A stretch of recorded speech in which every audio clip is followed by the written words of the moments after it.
Yeah, with very few exceptions, I would not engage somebody attacking my organization. And the reason for that is it kind of blinds you towards the attacks that you actually don't see. So you're thinking about a specific person, organization, a group that attacks you. At that point, you just should harden your systems to the point that the attack is disabled. But there are exceptions. Government is one of them. Military contractors is one of them. Banks, probably to an extent.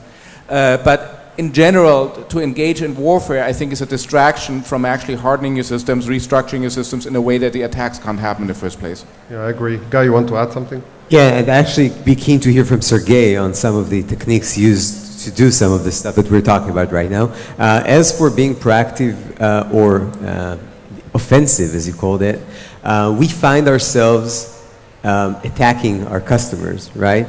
Attacking our customers like you used to do pen testing, penetration testing in the past, and that's obviously, you're just testing the lines of defense. Employing the expertise of hackers and crackers, well, past crackers, right? In order to demonstrate the abilities of the security solutions that we're selling or promoting, but also to find those cracks. So when you say, and I agree that most companies would probably not do that, but government is a big sector for us, and it's always warfare, right? You're training for the war as if you're in war, and you're as prepared for the war as you train. So we find ourselves many times, we've just started an organization that's almost 100 people, targeted mostly at providing those kinds of services. With, of course, with technology. No one claims that technology is not important here. Automation, machine learning, doing most of the activities that you do manually, doing them automatically, but still having those unique individuals coordinating those attack activities to make sure that our customers are ready for the real war. But I do want to hear what happens. Exactly. Well, I want to begin firstly with the answer to the question about offensive security, proactive. Well, offensive security might be harmful for the organization because in some cases it might hurt the inbound organization in case you will, I don't know, reduce or attack back yourself and not outbound sources. In case you want to understand what attack you have, you must log all your information in all infrastructures and get correlations out of it and understand what threat you get. So you know how to defend it and how to treat that threat. So I want to give you some examples when organization needs to be offensive. Again, not just proactive, but offensive. Especially if you're developing a security system. So both in Toyota, the startup that was acquired by RSA and later in RSA, we had cyber intelligence. And we had people that were going into all the chat rooms and the forums and looking for people like Sergey, and also automatic systems that were penetrating such servers. Now, sometimes we use, let's say that we found an attacker, okay, someone that attacked one of our customers, which might be the major banks in the world. And that attacker is a criminal, right? And sometimes we would use the attacker's weapon to attack their computers and then have a backdoor, okay, to the attacker and now know what they're planning.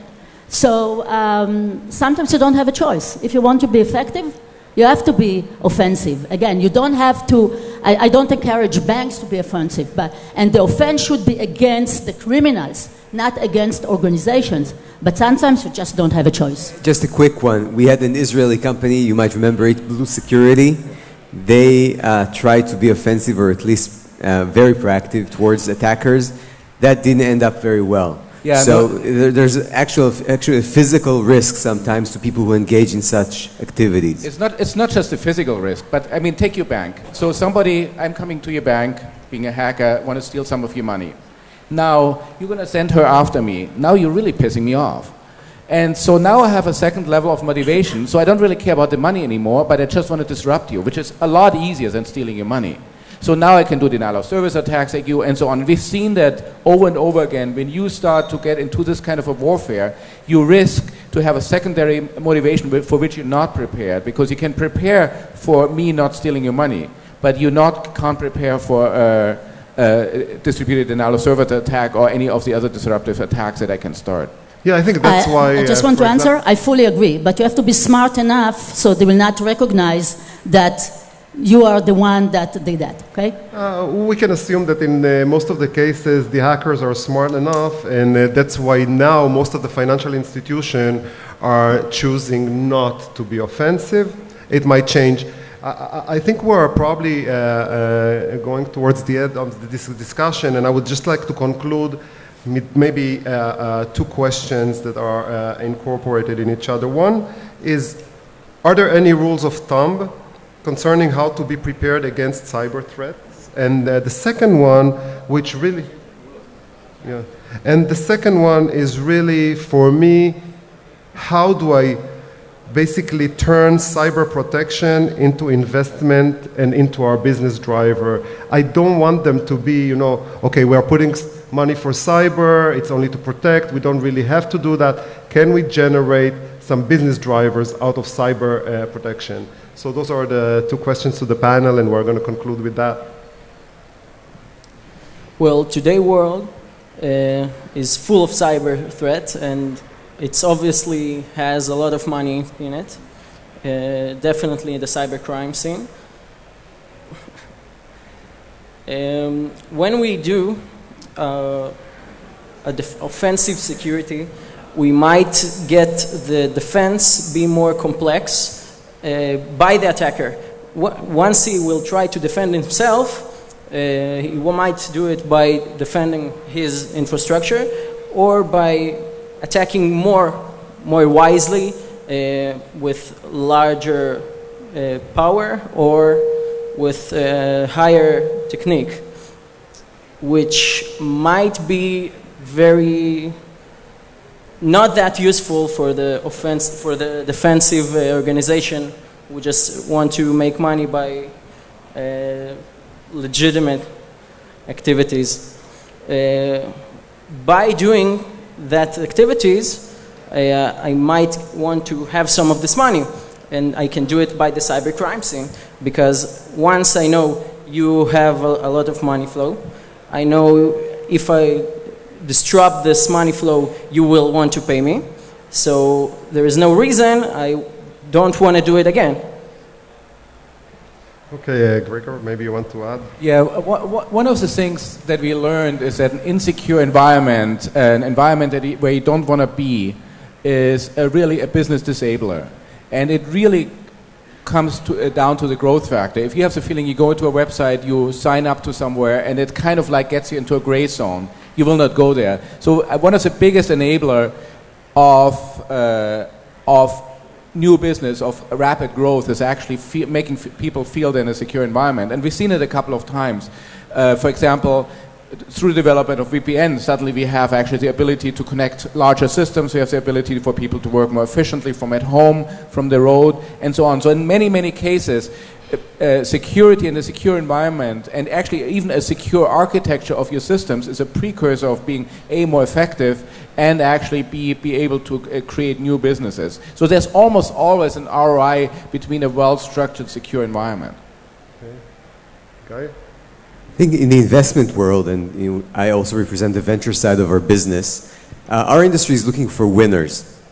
Right? And if you look at winners in enterprise security, information security, and now starting to emerge some winners in cybersecurity. I mean, everyone is talking about FireEye, and everyone wants to be part of that game. You discover that in this cybersecurity space, it's very hard to be a winner. In a way, you're like a goalkeeper, right? You're very good. You stop 3, 4, 5 goals that are like 100%. Scores, but one goal comes in, and then you've not done your job properly. So that's why you see a lot of goalkeepers start to also try to take free kicks or something to also be on the attacking side. But if you go back to investment, you'll find out that being on the compliance side is actually more appealing to investors than to be on the protection or the defense side. So the first winners in this space will probably emerge from the ones that are making your nights a bit easier, right? So you can sleep because you know you're at least compliant. And only the second wave of winners will be amazing solutions that take the APT protection to next level, those machine learning techniques, etc. And that's a bit unfortunate for the early startups in the space, but that's reality, and I really hope that the pace, well, we know that the pace of attacks and the pace of threats has accelerated, and they're becoming more intricate. So maybe with this increased pace, also an increased pace of investment and exits will also occur. Michal? Okay. So first of all, I don't think that there is a magic solution, or there is a silver bullet solution for cyber threats, because again, the problems are so complex. So I think that, as I said before, we need holistic systems. We need systems that involve big data, intelligence, etc. So that's regarding what you need to do. The second thing that you asked about the ROI, I don't think that is almost a relevant question. Why? Because you cannot afford to have systems that are not secured. It's not an option anymore. Because if you're a major bank, you cannot afford to be perceived by your customers as not secured. So therefore, you must invest in securing your assets. Second, I see myself as a security vendor. It's the responsibility of the security vendors, and we are sitting here, is to make sure that we outsource your headache. Because you have to worry about so many things, about being expert in so many areas in order to provide effective cybersecurity, that it's nothing that it's impossible to demand it from you, or definitely from the end users. Therefore, we as security vendors have to make sure that the systems that we provide are not only effective, but they are not failed, they're not harming your user experience, and that you don't have to worry about it. That's one thing. And the second thing, again, use security as an asset. If you know that you're secure and you use it as a differentiator, if you know that your competitor is not secure and you're secure, this is something that you can use as an advantage and not looking at it as a disadvantage. We have to conclude here, so I know we're running a little bit late. So first of all, I would say that I did get a few good answers, so I can continue at my challenging job and hopefully will get better. I have some of my security guys here with me. I would like to thank this panel, and I hope the audience also got some good answers, and I hope you continue and enjoy the day. Thank you, guys.